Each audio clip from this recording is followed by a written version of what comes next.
what the author is saying here, what the Balatanya is saying here, is that there are 4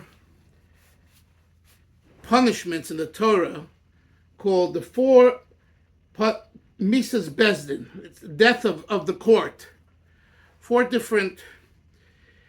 Remember, we learned, Moshe, that there's 4 letters of God's name: the Yud, the first Hey, the Vav, and the last Hey. Yud K, Vav K. We don't say Hey, so you'll hear people pronounce it, Moshe, K. It's not the English K, it's the Hebrew letter Hey. But if you say with your mouth Yud Hey, you're pronouncing one of God's name, and that's inappropriate. So that's why people will say Yud K, and then they'll say Vav K. It's not the English K, it's the Hebrew Hey, just pronounced K, so that we don't utter God's name. Because although God's what'd you say, Moshe? What? That's why some people say ginger kale. They don't want to make a mistake. It's ginger kale. Yeah, okay, but that's already that's really stretching it. No. I gotta say for the record that's absurd. But if you that's absurd. There's no halachic problem saying ginger ale. Okay. Anyway, and even this, if you say Yud K, it's not 100%. Since I'm not praying with it, it's not like 100% forbidden. But yeah. It's better if you could say Yud K instead of Yud Hey. Okay, so we have those 4 letters. Each of these letters, as we learned earlier in this Igeres haTeshuva, is within us. In other words, it's not just God's name elsewhere. It's God within us. And the way we behave, we access these 4 letters in various ways, either in a healthy way or in an unhealthy way. And guess what? When we access them in an unhealthy way, it creates blockages. Sometimes blockages of the mind, sometimes blockages of the heart, sometimes blockages of the emotions. Meaning, I'm sorry, the second one isn't of the heart. The second one is within the mind. It's the understanding of an issue. There's the idea, and then there's the understanding of the idea. Those are the first 2 letters. And then there is the Vav. 6 refers to the 6 attributes, emotional traits, love and fear and mercy and all of that. And then there is the last K, which is speech. So when you do certain transgressions, depending on what you're doing, it impacts one of those letters in you, and you have a blockage. Now, this is a very important, Avram. Sometimes we study something, and we get the idea, but we can't understand it. It could be that's a result of a blockage that you caused to yourself years ago, and you never cleaned up that blockage. And it could be emotionally. Let's say you study, you read, and you don't feel. In this class, years ago, there are people who spoke about this, that they see in the community, in the Ramat Bet Shemesh, the community where most of these fellows live, most of our friends live. It's they felt, they put the tefillin on, they come to shul, but it's stale. The warmth, the heart, the zest, the emotion. This is what someone brought to my attention when I just came. Talking about now 2018, 6 years ago, right? Now that could be because there's an emotional blockage. Why? Because that person did something in their life that blocks the emotions. Doesn't block the creativity. It doesn't block the development of the creativity, but that's all intellectually. When it comes to feeling, they're like a stone. People, I'm sure we've said it. I don't feel it. I understand what you're saying, but I don't feel it. And then there are people that can understand, and they feel, but they don't do. Right? It's like they'll know what it says in the Talmud. They'll know what it says in the Torah. They'll even have an appreciation, an emotional appreciation. But when it comes to putting on their tefillin, bottom line, every day, or whatever the mitzvah is, they don't do it for whatever reason. And there's a blockage there. Because just as food, yesterday was a Jewish fast day, right? It's hard to fast, especially out here. 5:19, the fast began in the morning. 5:19, it didn't end till after like 9:15 at night. Very long fast. I think the longest fast of the year is in North America is Shiva Asar B'Tammuz, which was yesterday, right? So there are blockages, and that's what we're learning now. So this is what's called the 4 letters of God's name has an association with various positive issues and negative issues in the sense of violation of God's will. That's what we're talking about here, because he's discussing the idea of tshuva, of making up, making good, and making a change in our lives. So he talks about that. Let's look at what he says. Top line on page Tzadik Ches.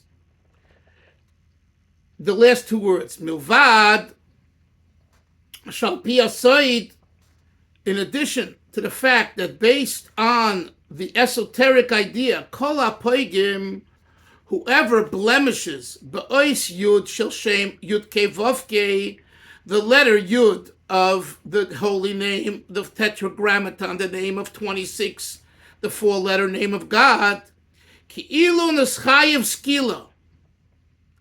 It's as though you're obligated to be stoned. If you damage the Yud, Moshe, the Kabbalah says, then it's equivalent to doing a transgression where the Torah says the punishment is stoning. The one who blemishes, who creates blockage with the first letter, hey, ki'ilu neschayev sreifa. It's as though he's obligated to the punishment called burning. Uva ois vav, the third letter, if someone damages the letter vav within himself, ki'ilu means it's as though, neschayev hereg, he's obligated to the punishment of the sword. And finally, uva ois hey achreina, if you blemish the last hey of the 4-letter name, ki'ilu neschayev chenek, it's as though you're obligated the punishment called choking. Okay? I'm not going to go into the 4.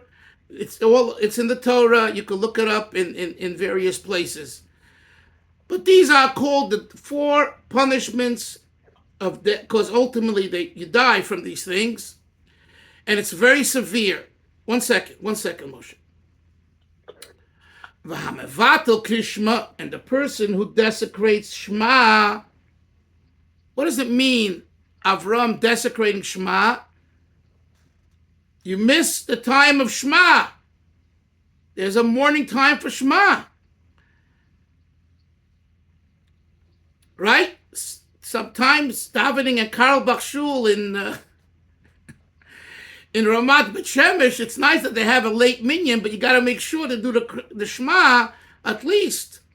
You're laying in your bed, wash your negelwasser, or go to the sink and put the negelwasser away because it's not supposed to be exposed after washing your hands, and say Shema.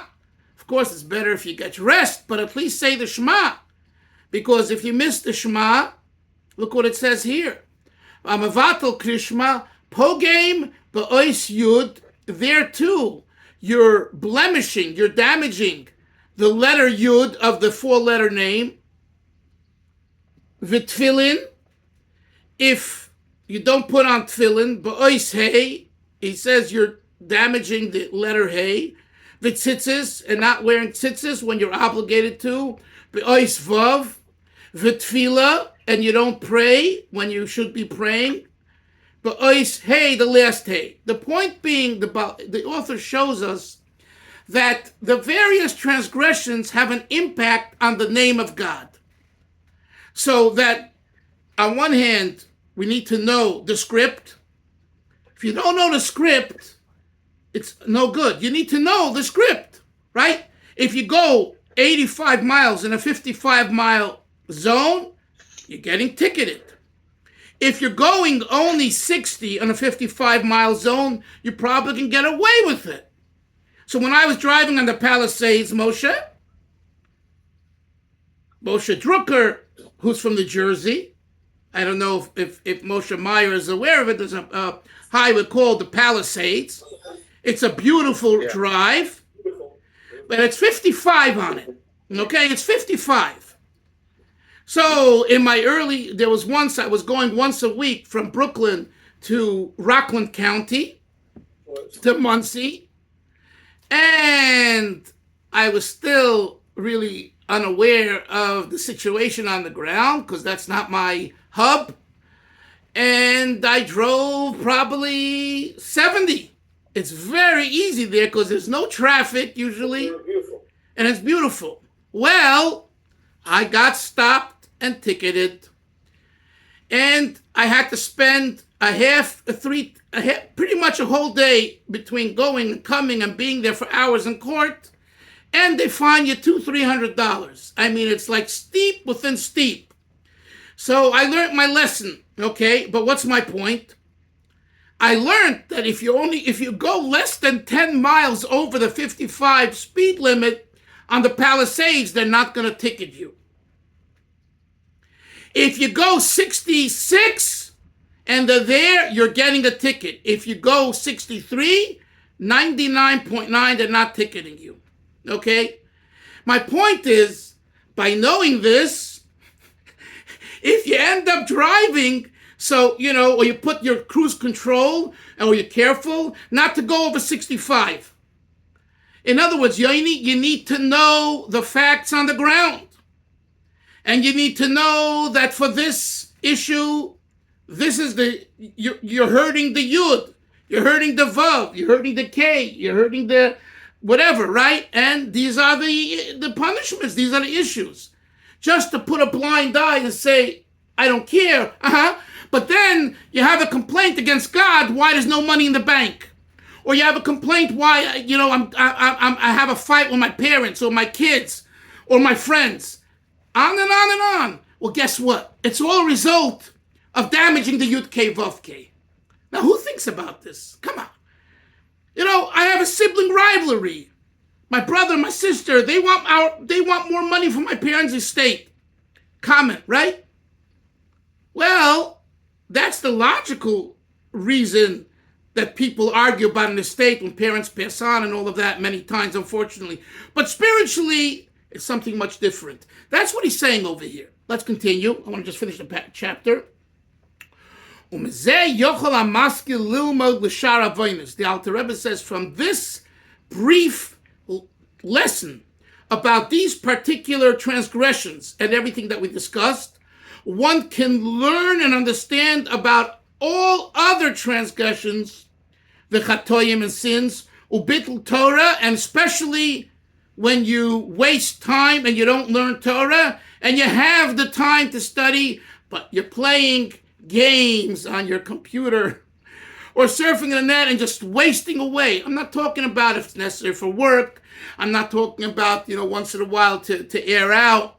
But people who waste away their time, just wasting away, instead of reading, instead of, going to a nursing home and helping someone, it's called bittul Torah, annulling the Torah.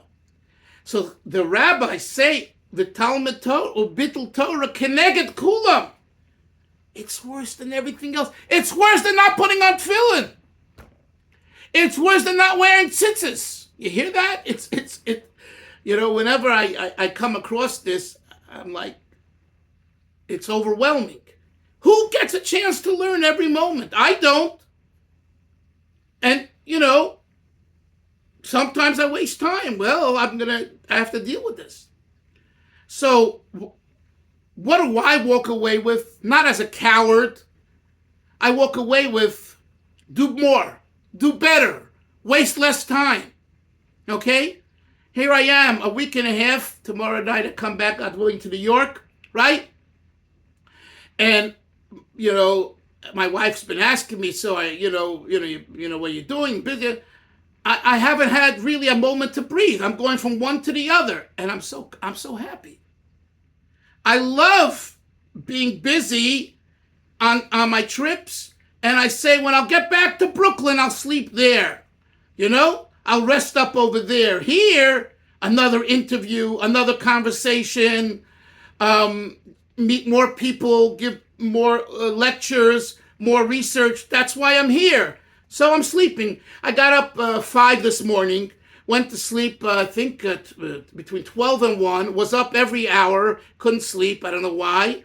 And thank God, I'm here.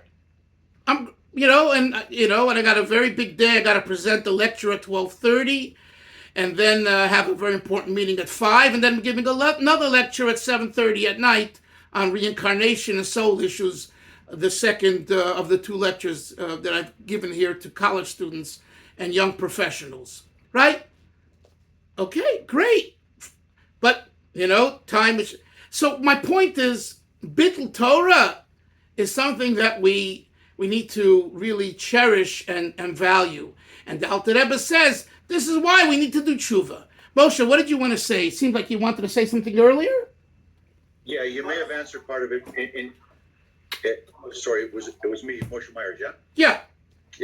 Yeah. I heard someone else. So, yeah, I think you may have answered regarding, identifying the sources of those, problems that we have. You mentioned the Yud Kei Vav Kei and the relation to the Shema and so on, and not doing certain mitzvahs. So, just a technical matter is, you said, like, if the Zman's coming, at least say the Shema.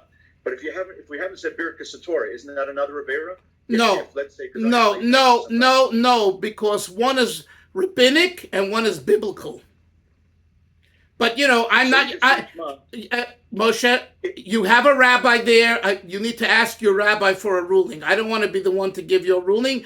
You have to, when you come to halachic matters, you need to follow the rabbi that you consider to give you halachic answers. Sure. So don't be... I haven't heard that before. Right. So I'll clarify. Clarify, and I'd like you to let me know what he says. But it has to be a rabbi that knows, not just some Tom, Dick, and Harry. Someone that knows halacha. No. Someone that knows Jewish law. Yeah. Sure. Okay, Chevra, we'll learn tomorrow again, probably from the same place here. Have a great day. I got to go now. I forgot. I'm interviewing the main Chabad rabbi here for 2 hours. I've done already 8 hours of interview with him. Another 2 hours today and tomorrow. Oral history. Getting down, he's 77 years old, getting down his life, oral history. And it's a lesson for us. The man doesn't remember as well now as he did 8 years ago. The family just woke up now. Don't wake up when they're in the 70s.